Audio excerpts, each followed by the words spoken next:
Il s'appelle Karim, un jeune homme noir sans papier qui vit chez un proche, mais qui n'a jamais vraiment l'impression d'avoir un chez lui. Karim dort sur un matelas posé dans un coin du salon. Chaque matin, il le replie avant même que le propriétaire de l'appartement ne se réveille.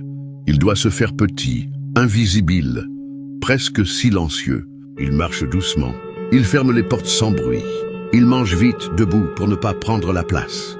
Il ne laisse aucune trace, pas même un verre dans l'évier.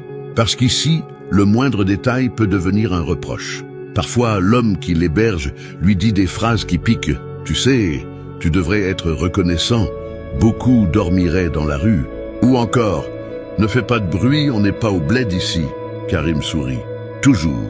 Même quand ça brûle. Parce qu'il n'a pas le choix. Parce qu'il ne veut pas se retrouver dehors. La nuit, quand tout le monde dort, il sort son téléphone et regarde les messages de sa mère. Elle croit qu'il vit bien. Elle croit qu'il mange 3 fois par jour. Elle croit qu'il a une vie normale. Karim ne lui a jamais dit qu'il pleure parfois avant de dormir. Qu'il se sent comme un fantôme dans une maison qui n'est pas la sienne. Qu'il n'a pas le droit d'être fatigué, triste ou en colère.